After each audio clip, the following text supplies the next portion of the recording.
سیرت النبی کی اس خصوصی سیریز میں غزوہ خیبر کا تذکرہ جاری ہے۔ آج کی قسط میں حضرت صفیہ کے حرم نبوی میں داخل ہونے اور ایک یہودی عورت کے آپ صلی اللہ علیہ وآلہ وسلم کو زہر آلود گوشت دینے کی تفصیل بھی سماعت فرمائیے۔ دوستو، ابھی مسلمانوں کا لشکر خیبر میں ہی مقیم تھا کہ حضرت دحیہ کلبی رسول اللہ کی خدمت میں حاضر ہوئے اور عرض کیا، یا رسول اللہ، مجھے کوئی باندی عطا فرما دیجئے۔ آپ نے فرمایا، جاؤ اور ایک باندی لے لو۔ انہوں نے حضرت صفیہ کو لے لیا۔ ایک شخص نے حاضر خدمت ہو کر عرض کیا، یا رسول اللہ، آپ نے حضرت صفیہ کو دحیہ کلبی کے حوالے کر دیا، حالانکہ وہ بنو قریظہ اور بنو نذیر کے سردار کی بیٹی ہے اور حضرت ہارون علیہ السلام کی اولاد میں سے ہے۔ ایسی خاتون کو آپ صلی اللہ علیہ وآلہ وسلم کے پاس ہونا چاہیے۔ رسول اللہ نے حضرت دحیہ کلبی کو بلا کر دوسری باندی انہیں دے دی اور حضرت صفیہ کو آزاد کر دیا۔ روایات میں ہے کہ آپ نے ان سے فرمایا کہ تمہیں اختیار ہے کہ اگر تم مسلمان ہو جاتی ہو تو میں تم سے نکاح کر لوں گا، اور اگر تم یہودیت پر قائم رہتی ہو تو آزاد ہونے کے بعد اپنی قوم کے پاس واپس جا سکتی ہو۔ حضرت صفیہ نے عرض کیا، یا رسول اللہ، میں نے اسلام کو دل سے پسند کر لیا اور آپ کے فرمانے سے پہلے ہی میں آپ کی تصدیق کر چکی ہوں۔ مجھے یہودیت میں کوئی دلچسپی نہیں اور اب میرا باپ رہا نہ بھائی، اور میں تو آپ کے پاس رہنا چاہتی ہوں۔ آپ نے مجھے کفر اور اسلام میں اختیار دیا ہے۔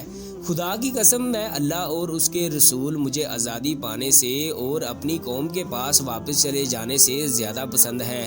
بخاری میں ہے کہ رسول اللہ نے حضرت صفیہ کو آزاد کرنے کے بعد ان سے نکاح فرما لیا۔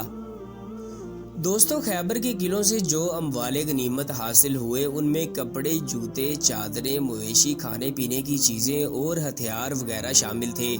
رسول اللہ نے یہ تمام سامان ایک جگہ جمع کرنے کا حکم دیا اور حضرت فردہ بن عمر بیازی کو اس کا محافظ اور نگران متعین فرما دیا۔ 5واں حصہ نکال کر آپ نے تمام سامان فروخت کرنے کا حکم دیا۔ چنانچہ فردہ بن عمر نے ایک ایک شے کی کم سے کم قیمت کا اعلان کیا۔ لوگ بڑھ چڑھ کر بولی لگانے لگے۔ 2 دنوں میں ہی وہ تمام چیزیں فروخت ہو گئیں، جبکہ یہ چیزیں فروخت نہ ہوں اور ویسے ہی پڑی رہ جائیں۔ جو لوگ سامان خرید رہے تھے، رسول اللہ صلی اللہ علیہ وآلہ وسلم انہیں خیر و برکت کی دعاؤں سے بھی نواز رہے تھے۔ 5ویں حصے میں سے آپ نے اہل بیت کو بھی دیا۔ بنو عبد المطلب کے مردوں اور عورتوں کو بھی کپڑے وغیرہ عطا فرمائے۔ یتیموں اور مانگنے والوں کو بھی محروم نہ فرمایا۔ باقی 4 حصے غزوہ خیبر کے شرکاء میں تقسیم کر دیے گئے۔ خیبر کی زمینوں کو ابتداً آپ صلی اللہ علیہ وآلہ وسلم نے 36 حصوں پر تقسیم فرمایا، پھر ہر حصے کے 100 حصے فرمائے، کل 3600 حصے ہو گئے۔ ان میں سے آدھے حصے یعنی 1800 حصے غزوے میں شریک ہونے والوں میں تقسیم کر دیے گئے۔ تمام مجاہدین کو ایک ایک حصہ ملا۔ رسول اللہ صلی اللہ علیہ وآلہ وسلم نے بھی ایک ہی حصہ لیا، البتہ جن کے پاس گھوڑے تھے ان کو 3 حصے دیے گئے۔ پیدل چلنے والوں کو ایک ایک حصہ ملا۔ باقی 1800 حصے مسلمانوں کی ضرورتوں کے لیے رکھ دیے گئے۔ خیبر کے قلعوں، زمینوں اور باغوں پر قبضہ کر لیا گیا تھا اور یہود کو حکم دیا گیا تھا کہ وہ خیبر خالی کر دیں اور جہاں جی چاہے چلے جائیں، لیکن ہتھیار وغیرہ یا کوئی قیمتی چیز لے کر نہ جائیں۔ یہود نے درخواست کی کہ آپ صلی اللہ علیہ وآلہ وسلم ہمیں یہیں رہنے دیں، ہم آپ کی زمینوں پر کھیتی کریں گے، پیداوار میں سے نصف ہمیں دے دیجیے گا اور نصف آپ صلی اللہ علیہ وآلہ وسلم رکھ لیجیے گا، ہم ان زمینوں کو کاشت کرنا اچھی طرح جانتے ہیں۔ رسول اللہ نے یہ تجویز منظور فرما لی کیونکہ اس میں مسلمانوں کی مصلحت پوشیدہ تھی۔ فی الوقت صحابہ توسیع مملکت اسلامیہ اور دعوت دین اسلام کے کاموں میں مشغول تھے۔ ان میں سے کچھ لوگوں کو خیبر میں چھوڑنا حالات کے تقاضوں کے مطابق نہ ہوتا، اس لیے آپ نے یہود کی درخواست قبول فرما لی، مگر ساتھ ہی یہ بھی فرما دیا کہ ہم جب تک چاہیں گے آپ لوگوں کو یہاں رکھیں گے اور جب چاہیں۔ چنانچہ جب حضرت عمر بن خطاب رضی اللہ تعالیٰ عنہ نے اپنے دور خلافت میں یہ محسوس کیا کہ اب یہودیوں کا جزیرۃ العرب میں رہنا مناسب نہیں، لہٰذا ان کو باہر کا راستہ دکھا دیا گیا۔ حضرت عمر رضی اللہ تعالیٰ عنہ کے دور خلافت میں یہودیوں کو صرف خیبر سے ہی نہیں بلکہ جہاں جہاں بھی وہ آباد تھے وہاں سے نکال کر ان کو شام بھیج دیا گیا اور ان کو متبادل زمینیں فراہم کر دی گئیں۔ یہ طے ہو جانے کے بعد کہ یہودی خیبر کی زمینوں پر کاشت کریں گے اور حق محنت کے طور پر وہ نصف پیداوار کے مستحق ہوں گے، آپ صلی اللہ علیہ وآلہ وسلم نے حضرت عبداللہ بن رواحہ کو حکم دیا کہ وہ ہر فصل پر یہاں آیا کریں اور پیداوار کو برابر تقسیم کر دیا کریں۔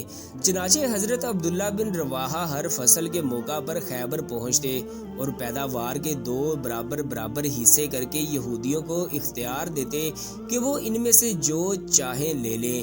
1-2 مرتبہ یہودیوں نے یہ کوشش کی کہ ابن رواحہ ان کے حصوں میں کچھ زیادہ لگا دیں۔ اس سلسلے میں انہوں نے رشوت دینے کی، اس پر حضرت عبداللہ بن رواحہ رضی اللہ تعالیٰ عنہ ناراض ہو گئے۔ انہوں نے کہا، او دشمنان خدا، کیا تم مجھے رشوت دینا چاہتے ہو؟ خدا کی قسم، میں جس شخصیت کے پاس یہاں آیا ہوں وہ مجھے دنیا جہان سے زیادہ محبوب ہے اور تم مجھے انتہائی برے لگتے ہو۔ اس کے باوجود میں عدل کرنے پر مجبور ہوں۔ یہ سن کر یہودی کہنے لگے کہ اسی انصاف پر دنیا قائم ہے۔ فتح کے بعد رسول اللہ صلی اللہ علیہ وآلہ وسلم کچھ دنوں تک زرعی زمینوں اور باغوں کے انتظامات اور غنائم کی تقسیم کے کاموں میں مصروف رہے۔ ظاہر ہے ان کاموں کے لیے قیام وہی ضروری تھا۔ اسی دوران ایک عورت نے جس کا نام زینب بنت الحارث تھا اور جو سلام بن مشکم کی بیوی تھی، رسول اللہ کو زہر دے کر نعوذ باللہ ہلاک کرنے کی سازش کی۔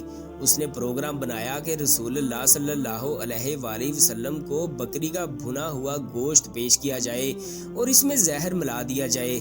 پہلے اس نے صحابہ سے یہ معلوم کیا کہ آپ صلی اللہ علیہ وآلہ وسلم کو بکری کا کون سا حصہ مرغوب ہے۔ لوگوں نے بتایا کہ آپ بکری کی ران شوق سے نوش فرماتے ہیں۔ اس منحوس عورت نے بکری ذبح کی اور اس کا گوشت زہر آلود کر دیا، خاص طور پر بکری کی ران پر زیادہ زہر لگا دیا اور اسے آپ صلی اللہ علیہ وآلہ وسلم کے خیمے کے پاس لے آئی۔ آپ صلی اللہ علیہ وآلہ وسلم مغرب کی نماز ادا کر کے خیمے میں تشریف لائے۔ دیکھا تو ایک عورت خیمے کے باہر آپ کا انتظار کر رہی تھی۔ آپ نے اس سے آنے کا سبب پوچھا۔ عورت نے کہا کہ اے ابو القاسم، میں آپ کے لیے بکری کا بھنا ہوا گوشت ہدیے کے طور پر لائی ہوں۔ اسے معلوم تھا کہ آپ صلی اللہ علیہ وآلہ وسلم ہدیہ قبول فرما لیتے ہیں، صدقہ قبول نہیں فرماتے۔ آپ نے صحابہ سے فرمایا۔ اس کے بعد آپ صلی اللہ علیہ وآلہ وسلم نے صحابہ سے جو اس وقت وہاں موجود تھے کھانے کے لیے فرمایا۔ آپ نے بکری کا بازو لے لیا اور اسے منہ میں رکھا۔ حضرت بشر بن برہ بن معور نے بھی گوشت کا ایک ٹکڑا منہ میں رکھ لیا۔ ابھی رسول اللہ صلی اللہ علیہ وآلہ وسلم نے بازو منہ سے لگایا ہی تھا کہ اس نے خبر دی کہ مجھے زہر آلود کیا گیا ہے۔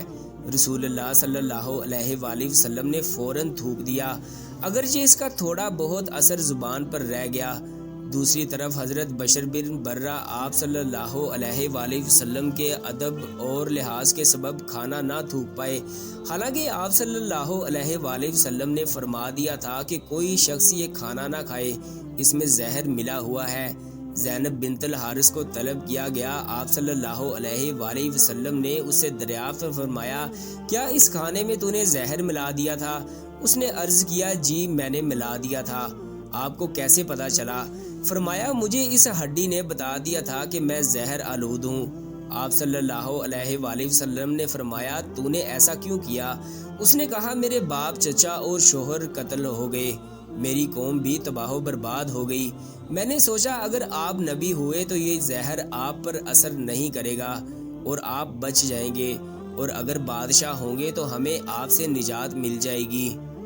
چنانچہ آپ صلی اللہ علیہ وآلہ وسلم نے اسے کچھ نہیں کہا اور جانے دیا۔ صحابہ نے بھی عرض کیا کہ اس کو سزا ملنی چاہیے۔ آپ صلی اللہ علیہ وآلہ وسلم نے درگزر سے کام لیا۔ انبیاء علیہ السلام کی یہی شان ہوتی ہے، اور ہمارے حضور تو عفو درگزر میں سب سے بڑھ کر تھے۔ جن صحابہ نے گوشت منہ میں رکھ کر تھوک دیا تھا ان پر زہر کا آپ صلی اللہ علیہ وسلم نے ان سے فرمایا کہ سر میں پچھنے لگوا لیں، یعنی فاسد خون نکلوا دیں۔ صحابہ نے ایسا ہی کیا، البتہ حضرت بشر بن برہ زہر کے اثر سے وفات پا گئی۔ رسول اللہ صلی اللہ علیہ وآلہ وسلم اس واقعے کے بعد 3 برس تک حیات رہے، لیکن اس زہر کا اثر محسوس فرماتے رہے، یہاں تک کہ مرض وفات میں اس کا اثر کچھ زیادہ ہی محسوس فرمایا۔ ایک روز حضرت عائشہ رضی اللہ تعالی عنہا سے فرمایا، اے عائشہ، میں نے خیبر میں جو کھانا کھا لیا، میں اس کا اثر آج تک محسوس کر رہا ہوں۔ اسی لیے علماء کرام فرماتے ہیں کہ رسول اللہ صلی اللہ علیہ وآلہ وسلم نے شہادت پائی۔ پسند آئے تو چینل کو سبسکرائب کریں، ویڈیو کو لائک کریں اور کمنٹ سیکشن میں اپنی رائے کا اظہار ضرور کریں۔